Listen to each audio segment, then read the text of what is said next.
If you can party hardy as they did last night, come out, fall behind 5-0, I don't care that it's the Pirates, come back, make up the deficit, win the game, and then keep partying.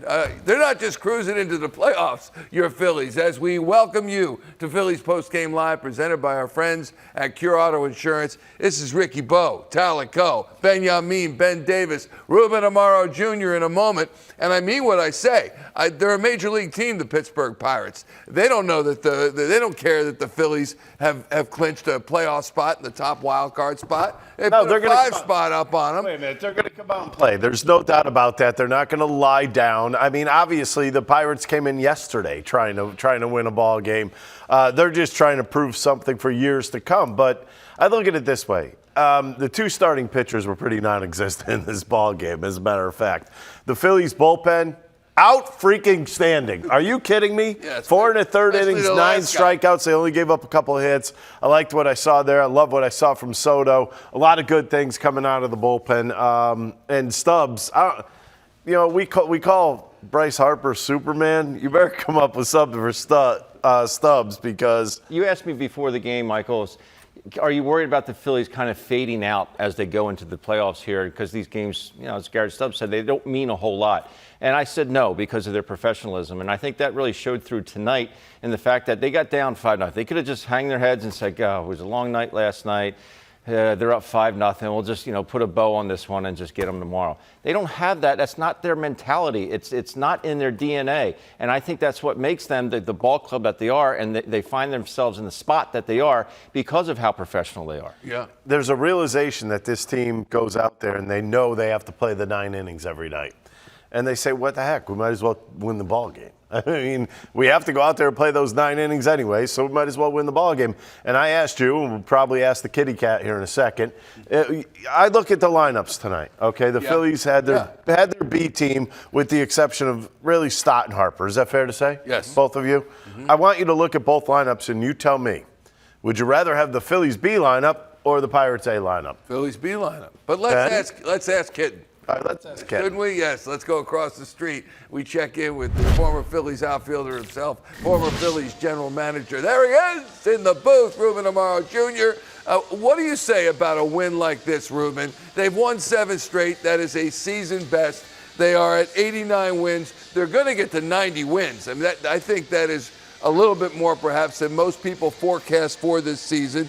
And they are have the 5th best record in the majors right now. But tonight, after partying last night, and the B team, as Ricky said, they came back and won it. I mean, it epitomizes what they are, and I think Ben said it best. I mean, these guys are professionals. They go about it the right way, and whether it's Edmundo Sosa or it's Castro or if it's Stubbs, these guys go out there to win, and they go out there to play baseball to win, and that's sort of the mantra from Rob Thomson.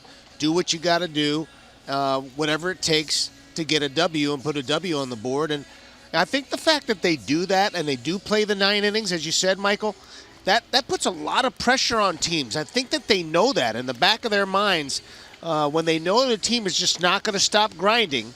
I think that puts a lot of heat on clubs, and I'm sure that the scouts that are watching them right now and scouting them, preparing for the playoffs, they're realizing that as well. You know what, Ruben, going into these last 4 games now, how is Rob Thomson going to balance this out with the bullpen guys, with the starters? Because obviously you got Wheeler going, and Nola's supposed to go somewhere. That's probably not going to happen.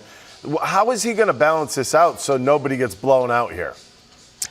Yeah, I think that they were formulating that plan, and when Rob Thomson was talking about that a little bit today, that they're in the process of trying to, formulate that plan to make sure that guys are getting their work, but not to the point where they're risking any type of injury. I mean, that's the last thing you want, obviously, when you've clinched already and you've only got a handful of games to go. I think he's going to try to see what Orion Kerkering can do.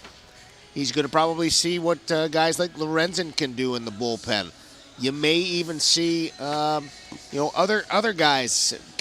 What does Christopher Sanchez do? And how is he going to utilize him at some point? So it gives him the opportunity to do that. And at the same time, he has to be careful about the usage because he wants them to be healthy, obviously, going into the wild card playoffs. Ruben, I really believe this club was built on offense. We've seen that throughout the course of the season. I think this offense is going to have to sustain throughout the course of the playoffs. They're obviously going to need some bullpen help. And what I saw out of Sarah Anthony tonight and then Gregory Soto, that stuff was legit. Can they sustain that? Because that was unbelievable what we saw out of them tonight. I think when you talk about bullpens and arms, I mean, there's a lot of teams that have bullpens with arms, but these guys have special arms. And you're right. When you're throwing a 99-mile-an-hour sinker, and you're throwing a 92 or 94-mile-an-hour slider, that's tough to hit. And I think that these guys have to gain that confidence. And if they do, if you see those performances, those are huge for them, especially for Gregory Soto, who's sort of been at times a little inconsistent. His stuff is so good, you say, well, how do they hit him? Well, it's about confidence. And I think if they can build that confidence going into the playoffs, there's no stopping this team. If they tighten up that bullpen, I think that they have a chance to be the best team in the playoffs and the best team in baseball because they got some thunder coming out of the back end. They sure do. They sure do. We're looking forward to seeing it as we go forward. Thunder coming out the back end. All right, buddy. We will. See what I did there? Yeah, you did. I saw what you did there. Good job, Garfield. Just trying to keep it level right now. All right, Rube, we'll check you tomorrow. Appreciate it. Ruben Amaro Jr. joining us from the ballpark. Let's talk a little bit about Ranger Suarez. Sure. This was not his finest hour. However, when you hear Garrett Stubbs talk about it, he liked the way he pitched.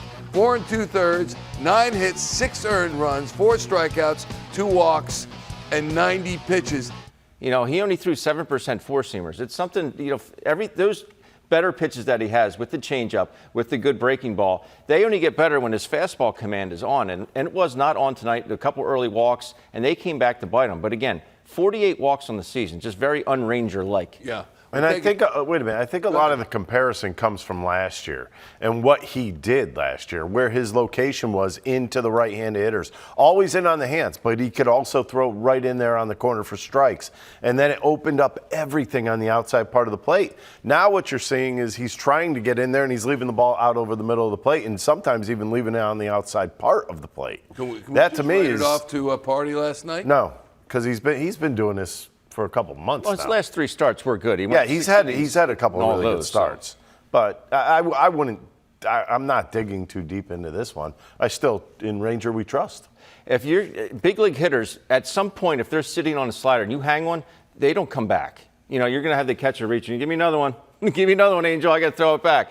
But if you have that, you can use that fastball or the slider to set up either pitch. That's how above average both those pitches are. He had great finish on that fastball, great ride, and obviously threw it right by those guys. He has jumped virtually every level of baseball from single A all the way to the majors in short order.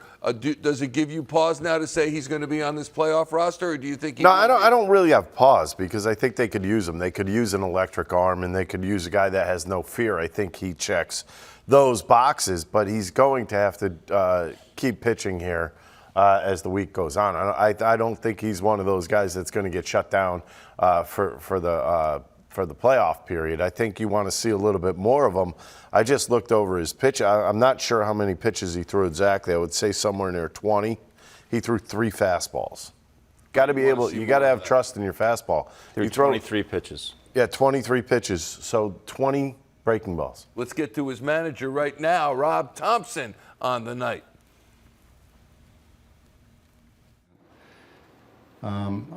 I thought his command was off early. I was trying to find his changeup. Kept throwing it, but early it wasn't quite there. But then he kind of settled in after the first inning. The 2 runs in the 3rd inning were basically broken bat hits. So I thought he was all right, and we wanted to get him out. 90 pitches was his limit. Then Sir Anthony came in and really good. He dialed it up from pitch 1 and gave us the 1+, which is kind of a box that we wanted to check before we got into the playoffs. So that was good. Has Sir Anthony maybe turned a corner the last couple outings? And if so, what's kind of been behind Well, it's just strike throwing, just kind of delivery, his body moving towards the plate and just powering the ball through the zone. The slider looked good tonight. So, yeah, hopefully we're on our upward trend here. What did you think of Kirk? Not quite as many strikes as the last time out. Velocity was down a little bit, nothing to be concerned about.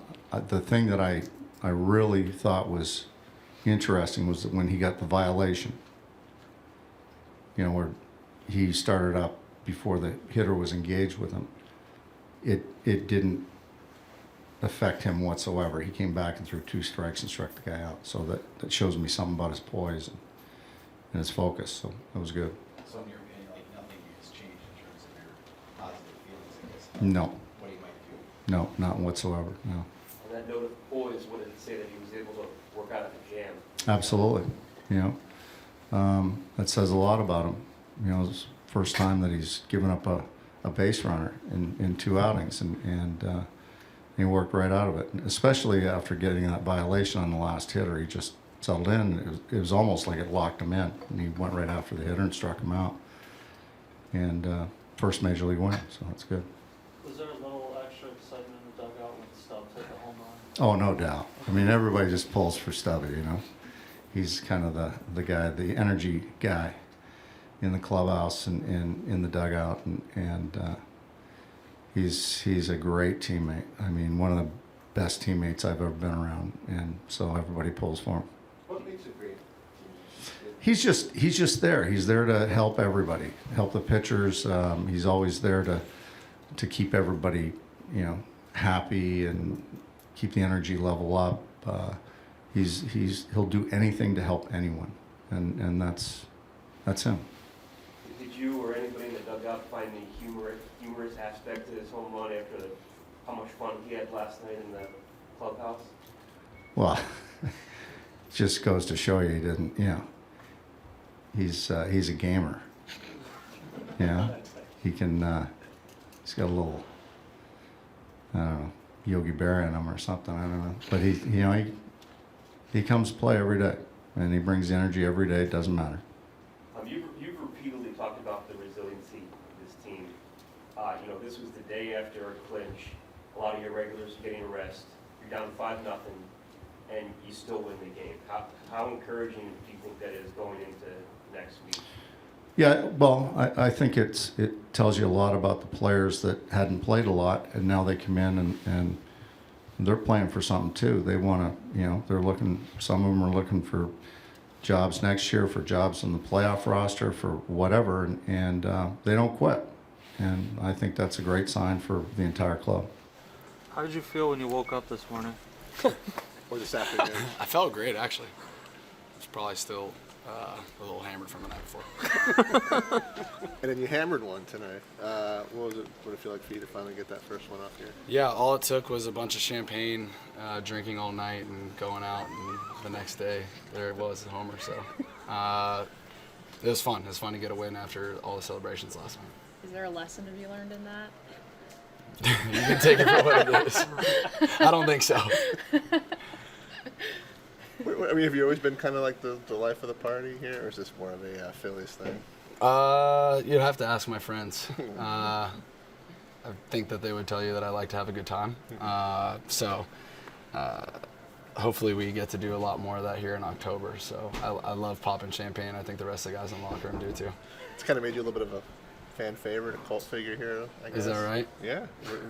Do you hear about it or hear about it? Stoddard and everybody was sending me some funny videos of what they thought I was going to be seeing at home plate, and a bunch of baseballs just being thrown at me. So the internet stays undefeated. That was pretty funny. Did you do much after when you left here last night?